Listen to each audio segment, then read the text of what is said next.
Ya, memasuki minggu ketiga dari shutdown Amerika atau shutdown pemerintahan Amerika, nampaknya belum ada tanda-tanda positif kapan mereka akan melakukan reopening atau pembukaan kembali. Tapi sebelum itu, yang juga kita perlu perhatikan adalah sentimen market sampai saat ini masih terbendung dengan apa yang kita khawatirkan, yaitu kaitannya dengan perang dagang antara Amerika dan Cina. Tapi juga ada beberapa faktor lain, termasuk salah satunya adalah tekanan dari Amerika untuk Rusia yang kali ini bisa dibilang upaya kesekian kalinya untuk menekan supaya terjadinya perdamaian antara Rusia dan Ukraina. Kira-kira bagaimana dampak selanjutnya? Ini dia ulasannya. Oke, ada 4 faktor yang menggerakkan market yang tercatat di sini. Yang pertama tentunya terkait dengan ketegangan hubungan dagang antara Amerika dan Cina. Sepertinya masih belum selesai, belum ada tanda-tanda itu akan mereda dalam waktu dekat. At least sampai saat ini saya belum mendapatkan respon ataupun reaksi dari Cina lagi. Terlebih dengan pernyataan-pernyataan yang dilontarkan baik itu Scott Bessent ataupun dengan pernyataan dari Donald Trump. Kemudian yang kedua adalah terkait dengan ancaman layoff atau PHK. Ini kayaknya akan terjadi segera atau lebih tepatnya akan menyusul dari apa yang sempat terjadi minggu lalu. Oke, jadi pemerintahan Trump sepertinya sudah mengincar dan menargetkan ada puluhan ribu orang ataupun pekerja federal yang akan terkena sanksi ataupun yang akan dikenakan PHK. Kemudian yang ketiga adalah terkait dengan tekanan terhadap Rusia. Kali ini tekanannya tidak secara langsung, melainkan mereka menggunakan cara untuk menekan partner-partner dagang dari Rusia. Dan tentunya ini adalah kaitannya dengan India ataupun dengan China.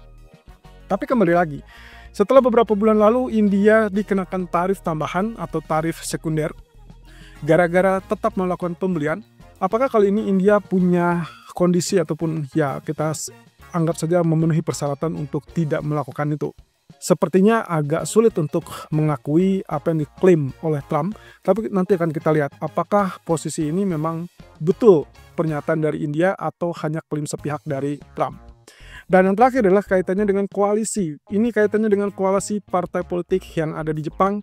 Sampai detik ini semua masih tetap bergulir dan kita akan lihat update terbarunya apakah partai LDP yang menjadi partai penguasa pemerintah di Jepang apakah akan mendapatkan partner baru atau tidak.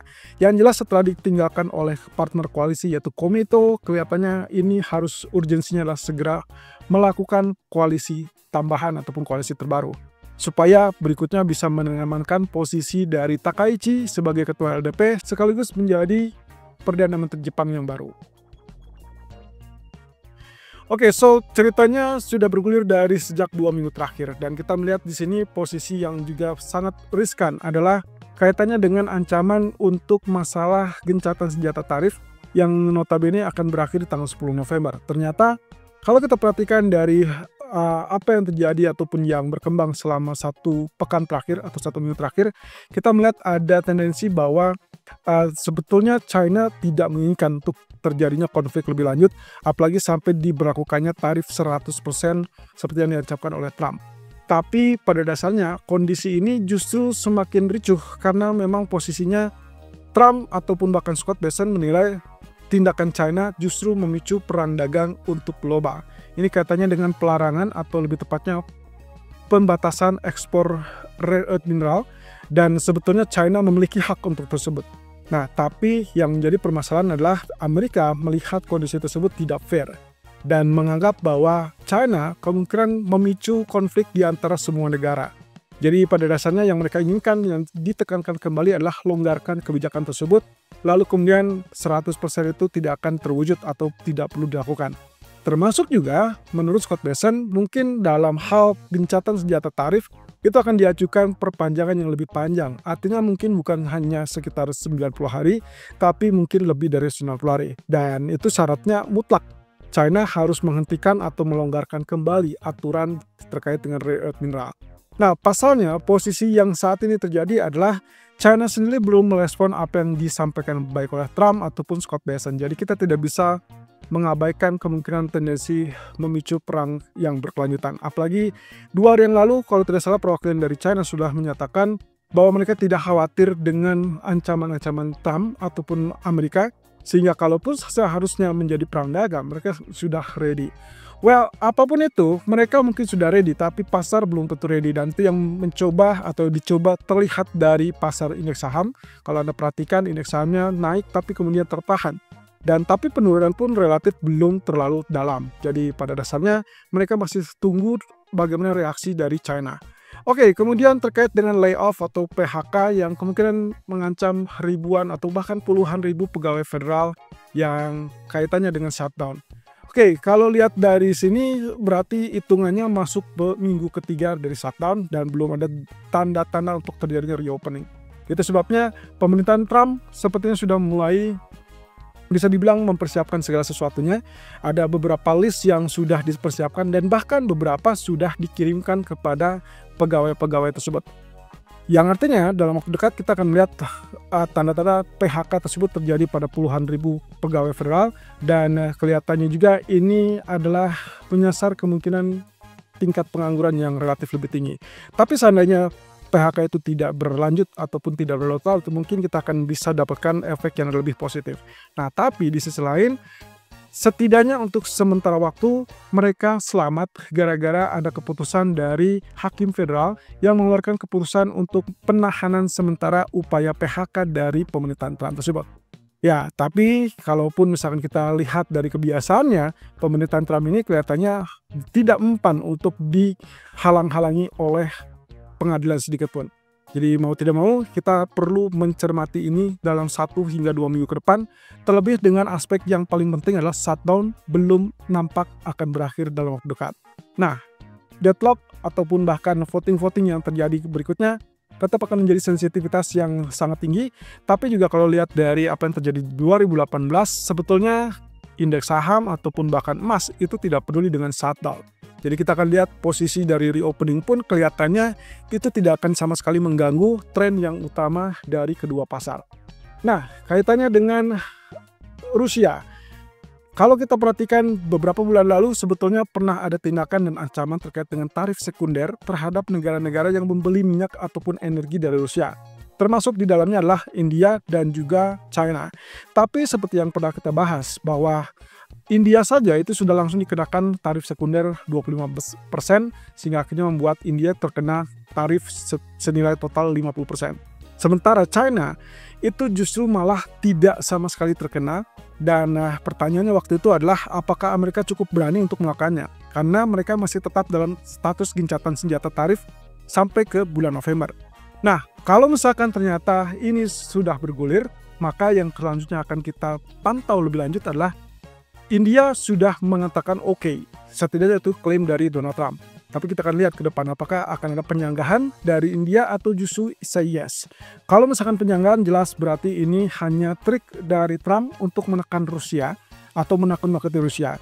Di sisi lain yang juga perlu penting kita pantau adalah terkait dengan China. Apakah China juga diancam hal yang serupa?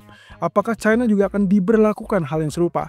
Kalau kita konteksnya korelasikan dengan apa yang terjadi ketegangan sampai saat ini akibat dari mineral rare earth ataupun tanah jarang, maka yang akan kita lihat di sini adalah belum tentu China akan menyetujui ataupun sepakat dengan suruhan dari Trump tersebut.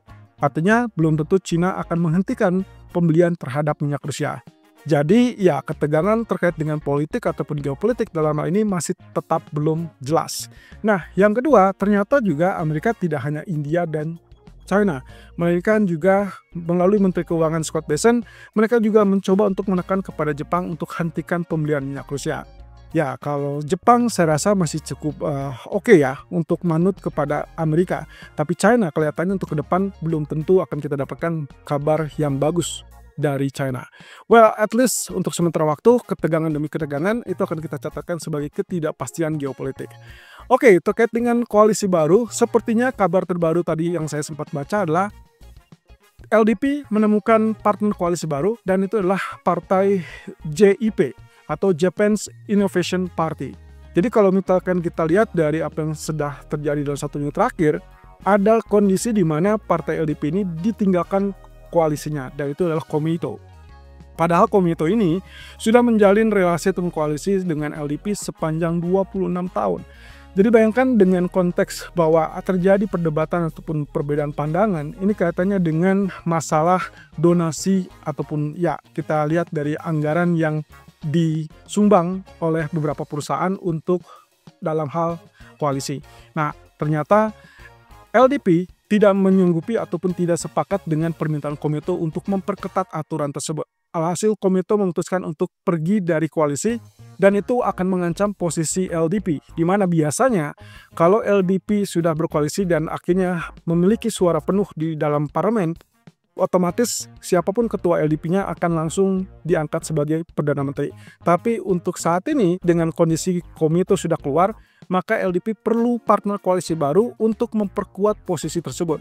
Sehingga kalau misalkan ternyata JIP itu memang berhasil menjalin koalisi baru, maka diharapkan dalam beberapa waktu ke depan, mungkin 1 minggu ke depan, kita akan melihat kemungkinan Takaichi akan berpotensi memiliki kembali peluangnya untuk menjadi Perdana Menteri Jepang. Nah, pasalnya adalah kalau sampai gagal, maka yang terjadi adalah apa yang dianggarkan ataupun direncanakan oleh Takaichi terkait dengan pelonggaran fiskal itu tidak akan terwujud. Dan alhasil kita akan melihat BOJ di akhir Oktober bisa saja menaikkan suku bunga. Nah, sementara untuk data ekonomi, tadi siang kita sudah sempat lihat di jam 1 ada data dari Inggris dan semua ini menunjukkan hasil yang positif. Sehingga kalau kita perhatikan, pound sterling harusnya kita lihat naik. Walaupun beberapa waktu lalu saya sempat lihat dia sedikit terkoreksi. Permasalahannya adalah apakah ini akan konsisten untuk mengalami kenaikan? Ya, kalau kita kaitkan dengan kebijakan BOE yang diperkirakan akan memangkas suku bunga, kelihatannya kenaikan ini hanya bersifat sementara.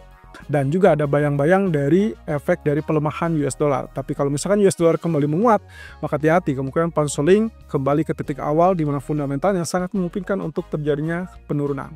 Nah, sementara untuk nanti malam tidak ada data ekonomi dari Amerika lagi. Seperti Anda lihat, tidak ada initial jobless claim, dan itu berarti menandakan bahwa shutdown masih tetap berlanjut.